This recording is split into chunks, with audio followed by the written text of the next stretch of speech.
got you updated. This is Radio Imanzi News in English.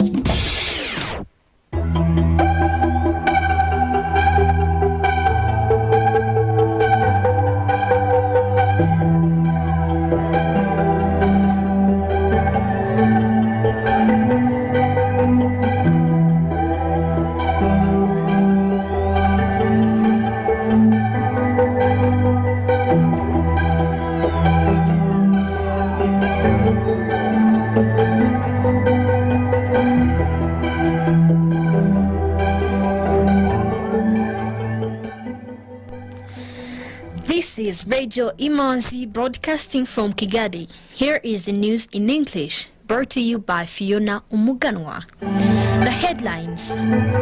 Prime Minister Edouard Ngirente presided over a handover ceremony of Mulindi Tea Factory.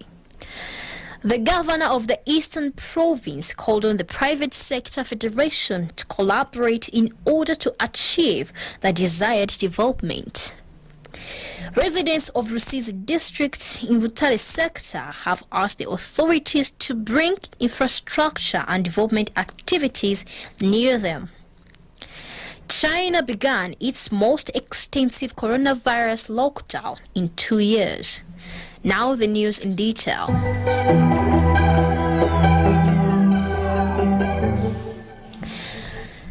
Prime Minister Dr. Edouard Ngirente today presided over a handover ceremony of Mulindi Tea Factory, where the Wood Foundation transferred shares to Gicumbi-based smallholder tea cooperatives.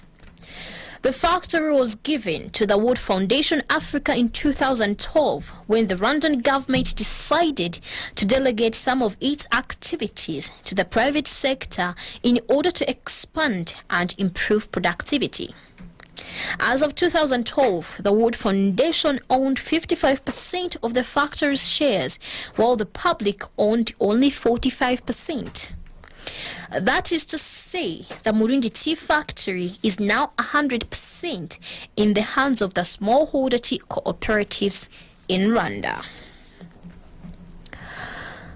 The President of the Senate of Rwanda, Honorable Augustin Iyamuremye, received today a delegation of Zimbabwe Senate Thematic Committee on Gender and Development, led by Honorable Senator Ndlovu Naison.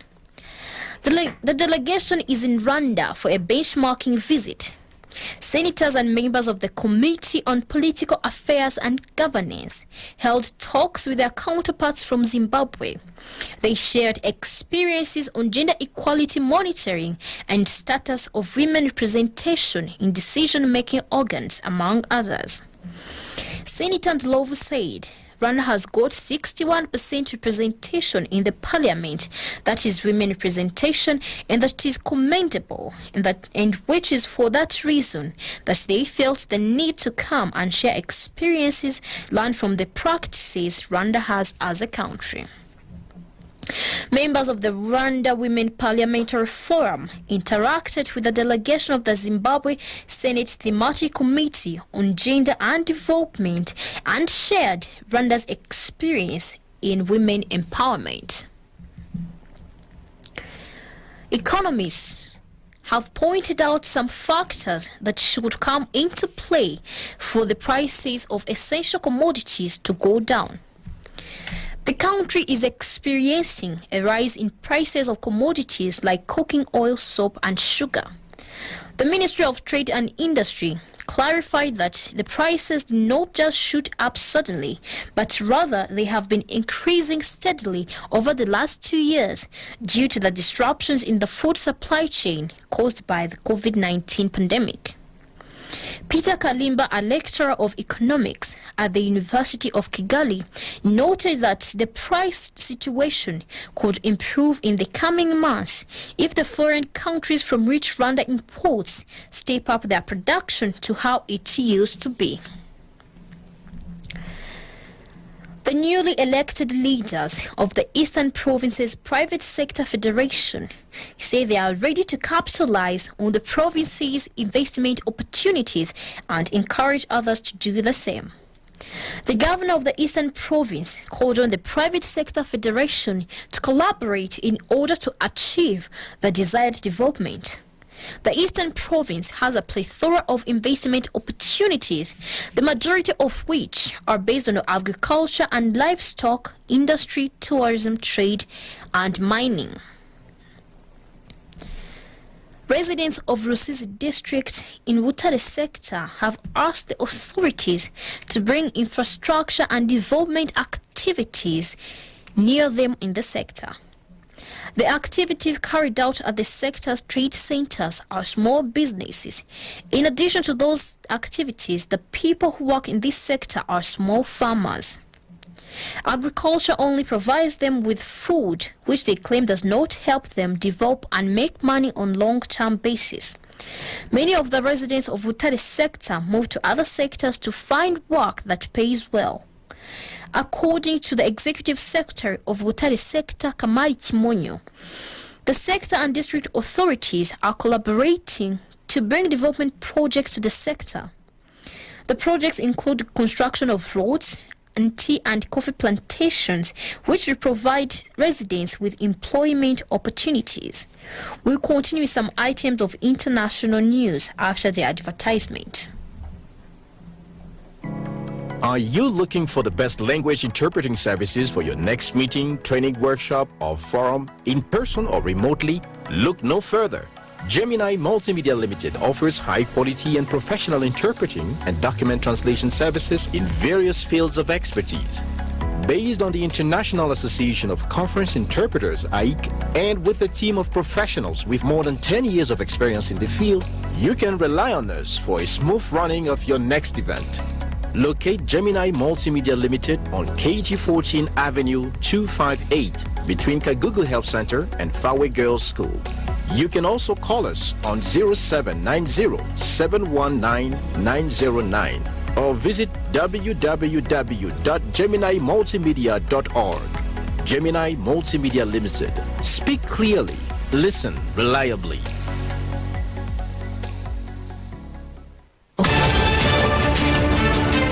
Some items of international news on Radio Imanzi. Welcome back. South Sudan's Vice President, Riek Machar, says he has asked for help from East African countries gathered in the Intergovernmental Authority on Development blog, and in particular from Sudan.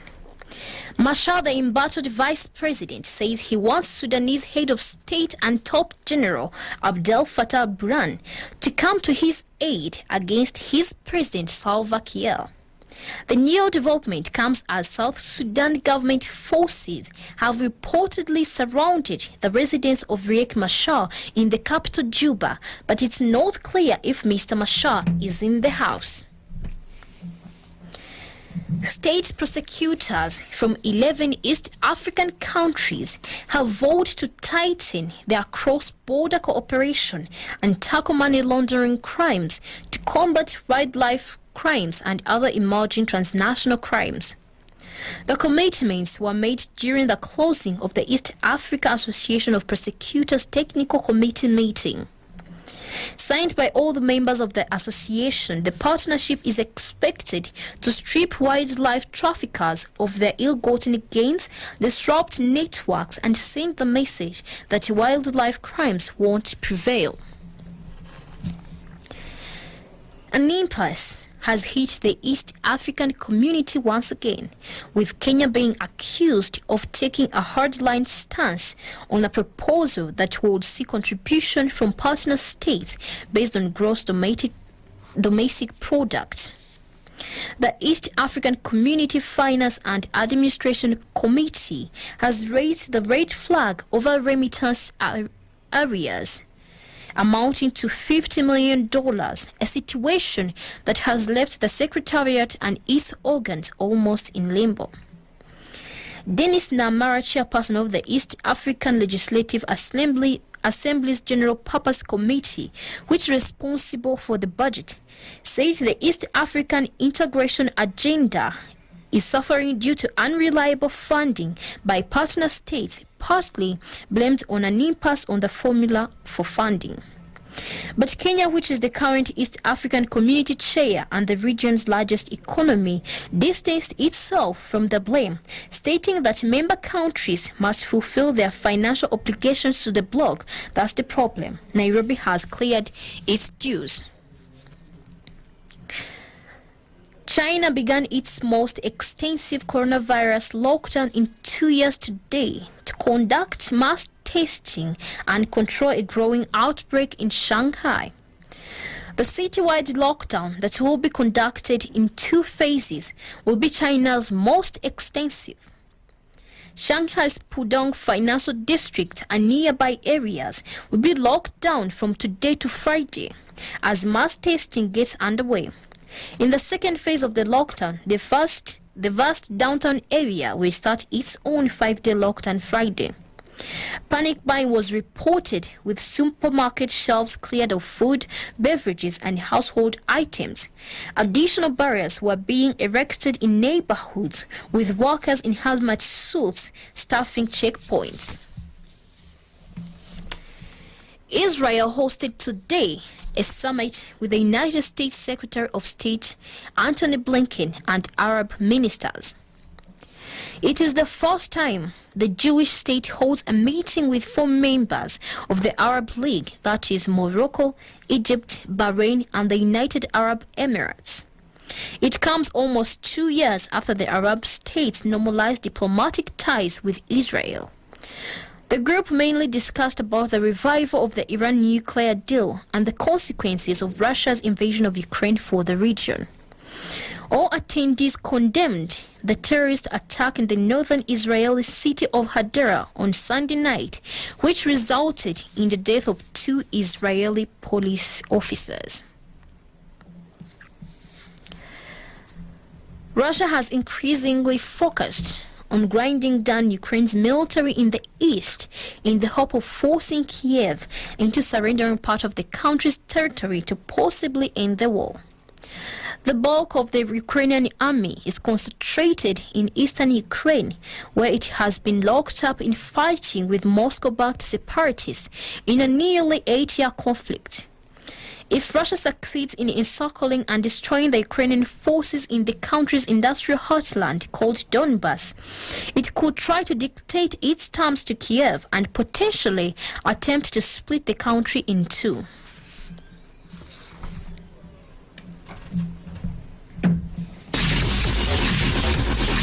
Economic news is a regular feature on Radio Imanzi.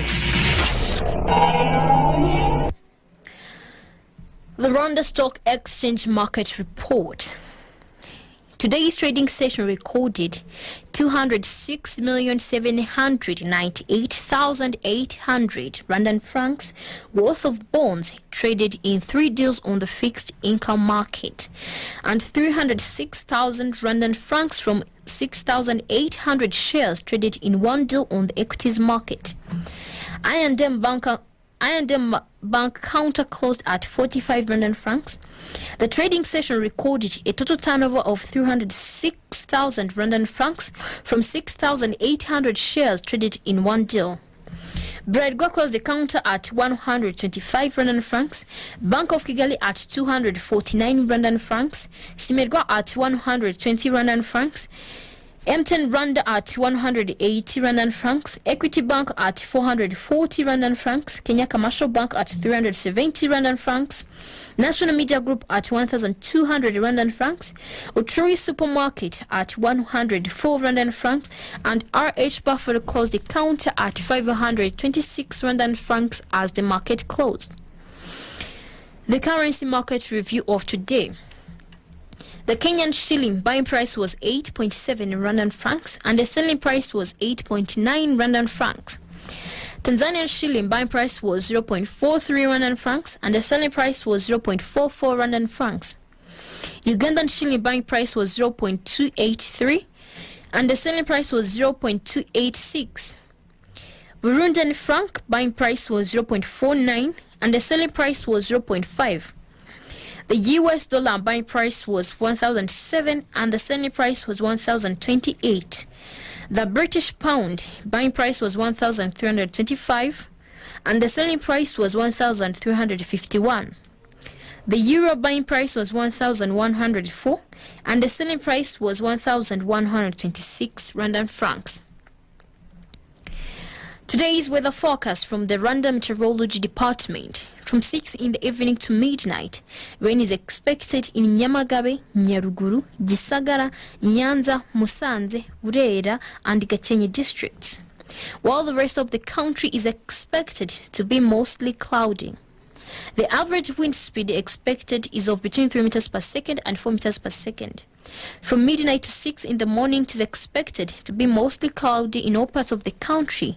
The average wind speed expected is of between 3 meters per second and 4 meters per second. The minimum temperature is to be 11 degrees Celsius tomorrow morning in Nyabihu district. With that, we come to the end of tonight's edition.